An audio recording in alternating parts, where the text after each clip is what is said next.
आज हम 19 जनवरी के 2026 के करंट अफेयर कवर कर लेते हैं फटाफट से। तो स्वागत है आपका सरकारी परीक्षा वाले चैनल पर। तो पहला जो है काजीरंगा एलिवेटेड कॉरिडोर जो असम में बन रहा है, इसकी जो लेंथ है वो आपको याद रखिएगा 86 किलोमीटर लंबा ये एलिवेटेड कॉरिडोर बनाया जा रहा है, जिसका शुभारंभ हमारे प्रधानमंत्री मोदी जी द्वारा किया गया है। तो इसका मेन मकसद ये है कि हम 4 लेन का एक हाईवे निकालेंगे जो काजीरंगा नेशनल पार्क से होके जाएगा। तो वो लिफ्टेड होगा, मतलब ऊपर से हम और नीचे से जो जानवर होंगे, जो राइनासोर्स वगैरह है, एलिफेंट, वो वहां से पास कर सकते हैं इजीली नीचे से। तो ये कॉरिडोर के रूप में हम इसको बना रहे हैं। तो असम का यहाँ पर जिक्र हुआ है, तो असम के जो सीएम हैं उनको आप याद रखिएगा, कौन है? हेमंत बिश्व शर्मा। और असम काफी फेमस है अपने नेशनल पार्क के लिए। तो यहाँ पर इस वक्त 8 नेशनल पार्क हैं। अभी जो 8वां बना है लेटेस्ट, वो आपको याद रखना है, 2025 में ही 8वां नेशनल पार्क बना है आपका 2025 में। उसका नाम क्या है? शिखवा ज्वाला, शिखवा जालाऊ। ठीक है, तो ये अभी लेटेस्ट नेशनल पार्क बना है ये। बाकी जो 7 हैं हमारे, वो कौन कौन से हैं? काजीरंगा नेशनल पार्क, और ध्यान रखना है कि जो काजीरंगा नेशनल पार्क है ये आपका यूनेस्को साइट भी है असम की। इसके बाद मानस नेशनल पार्क है एक, औरंग नेशनल पार्क है। ठीक है, 3 हो गए। डिब्रू साईखोवा, डिब्रू साईखोवा, ये भी नेशनल पार्क है। कितने हो गए? 4। एक है आपका नामेरी नेशनल पार्क।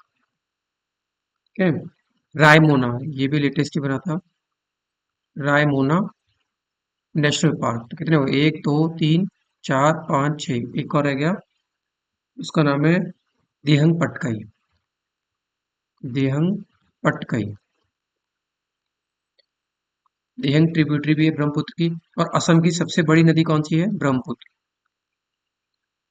ठीक है, अभी एक क्वेश्चन भी आया था जो टीजीटी का एग्जाम हो रहे हैं अभी, कि जो तिस्ता रिवर है आपकी, है ना, जो तिस्ता रिवर है सिक्किम से जो निकलती है, और ब्रह्मपुत्र रिवर जब आपस में मिलते हैं तो उसका नाम क्या कहलाता है ना? ये अभी क्वेश्चन आया लेटेस्ट सैटरडे वाले एग्जाम में, सैटरडे को जो एग्जाम हुआ है एलटी ग्रेड सामाजिक विज्ञान वाला, तो उसका नाम क्या कहलाता है? जमुना। ब्रह्मपुत्र जो है वो असम में बहती है। मानस, मानस नदी के किनारे है जो ट्रिब्यूटरी है ब्रह्मपुत्र रिवर की। बहुत सारी ट्रिब्यूटरी है ब्रह्मपुत्र रिवर की, बूढ़ी, दिहंग, सुबानसिरी, धनसिरी, है ना, मानस, तीस्ता, कपिली, ये सारी की सारी क्या है? ट्रिब्यूटरी है। तो आगे बढ़ते हैं। All India presiding officers conference, यानी जो पीठासीन अधिकारी होते हैं जितने भी हमारे लोकसभा, जो भी हमारे विधानसभा और विधान परिषद में जो भी पीठासीन अधिकारी है, तो उनकी जो है ऑल इंडिया ऑफिसर्स मीटिंग हुई है अभी। कौन से नंबर की है? तो 86वीं है। कब हुई है? 19 जनवरी को हुई है। और काफी इंपॉर्टेंट है ये यूपी के पॉइंट ऑफ व्यू से, क्योंकि ये लखनऊ में आयोजन हुआ है इसका। कहाँ हुआ है? लखनऊ में। तो यहाँ पर कौन कौन थे? एक तो हमारे जो राज्यसभा है, तो राज्यसभा के जो वाइस प्रेसिडेंट हैं हरिवंश जी, वो थे। ठीक है, हरिवंश, तो ये नाम भी याद रखिएगा इनके। हरिवंश कौन है? राज्यसभा के वाइस प्रेसिडेंट। ऐसे ही लेजिस्लेटिव असेंबली यानी विधान परिषद के जो स्पीकर है या चेयरमैन जिसको बोलते हैं, कौन है? सतीश महाना, हम यूपी की बात कर रहे हैं। ठीक है, वो भी थे सतीश महाना। पोजीशन लीडर है जो लोकसभा के, ओपोजिशन लीडर, वो कौन है हमारे? माता प्रसाद पांडे, ये भी थे। और इसके साथ जो लेजिस्लेटिव काउंसिल है यानी विधान परिषद भी है यूपी की, है ना? तो विधान परिषद के जो हमारे चेयरमैन हैं, विधान परिषद के जो हमारे चेयरमैन है वो कौन है? मानवेंद्र सिंह, ये भी थे।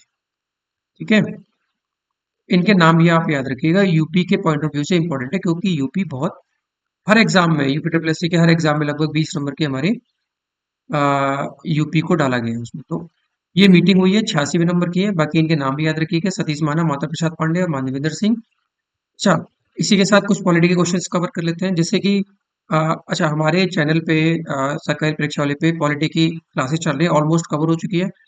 आप वहां से पूरी पॉलिटी को कवर कर सकते हैं।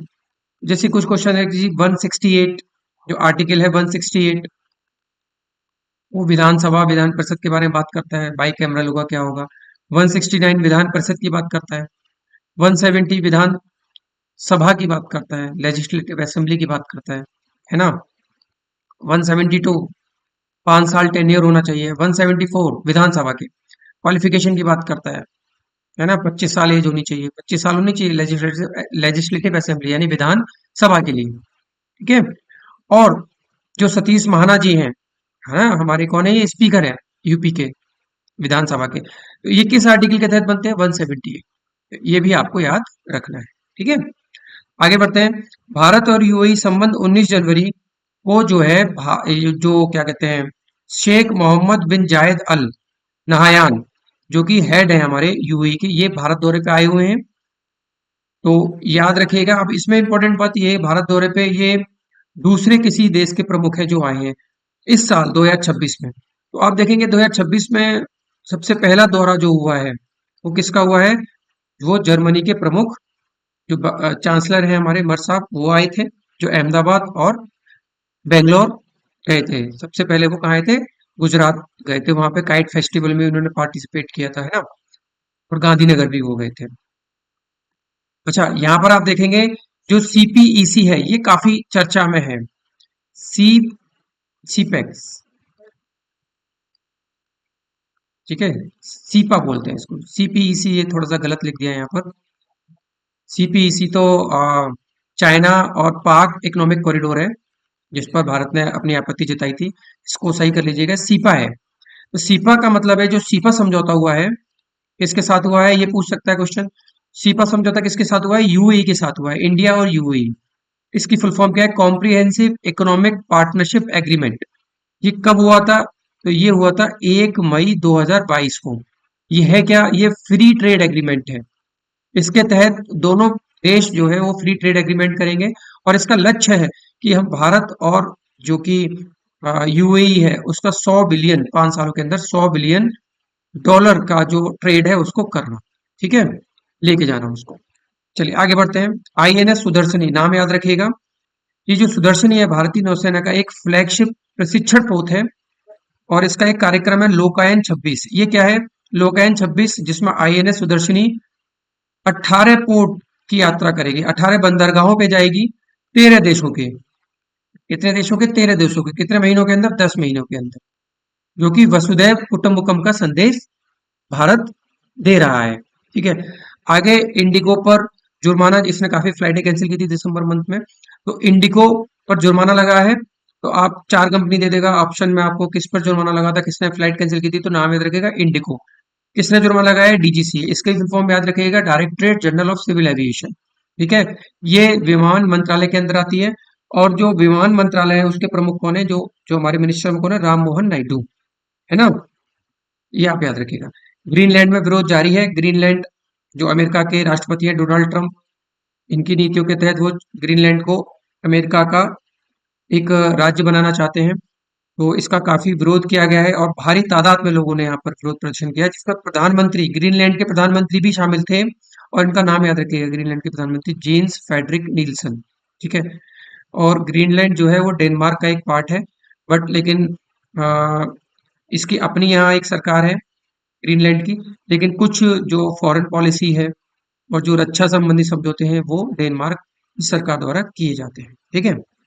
डेनमार्क की कैपिटल है न्यूक, हम इस पे पहले भी बात कर चुके हैं। चलिए, और इसके साथ ही क्या कहते हैं, 8 यूरोपियन देशों ने ग्रीनलैंड की मदद का वादा किया था। उन पर 10% टैरिफ का अमेरिका के जो डोनाल्ड ट्रंप है प्रमुख, उन्होंने 10% टैरिफ लगा दिया है उन 8 यूरोपियन देशों पर। ठीक है। ये यूरोपियन देश हैं हमारे, जिन पर 10% टैरिफ लगा है। तो कितने देश हैं, 8, यही पूछ सकते हैं। सबसे इंपॉर्टेंट और आखिरी सवाल, आखिरी जो करंट अफेयर है, कि भारत और यूरोपियन संघ, जो हमारा 77वां गणतंत्र दिवस है, रिपब्लिक डे, जो आने वाला है 26 जनवरी, तो वहां पर यूरोपियन आयोग है ना। और यूरोपियन परिषद के अध्यक्ष को बुलाया गया है, वो हमारे अतिथि हैं, ये आप याद रखिएगा। 25 से 27 तक वो यात्रा पर रहेंगे। और देखने में अब ये है कि जो इंडिया और ईयू, यूरोपियन संघ के बीच में जो फ्री ट्रेड एग्रीमेंट होना है वो होता है या नहीं। तो आशा है कि ये होगा, क्योंकि आप जानते ही हैं कि 50% टैरिफ अमेरिका के साथ, अमेरिका ने हमारे ऊपर लगाया हुआ है। तो भारत जो है अलग अलग देशों के साथ फ्री ट्रेड एग्रीमेंट करने में लगा हुआ है, ताकि हम अपने व्यापार को और तेजी से बढ़ा सकें। अब आप एक चीज और याद रखिएगा, यूरोपियन आयोग के जो अध्यक्ष हैं, है ना, और यूरोपियन परिषद काउंसिल, तो इन दोनों के जो अध्यक्ष हैं इनके नाम याद रखिएगा। जो आयोग है उनके जो अध्यक्ष हैं वो लेडीज हैं, उर्सेला वॉन डेर लेन करके, उर्सेला नाम याद रखिएगा। और यूरोपियन परिषद जो काउंसिल के अध्यक्ष हैं वो है एंटोनियो गुटरेस मत कर दीजिएगा, एंटोनियो लुबस सांतोस करके हैं।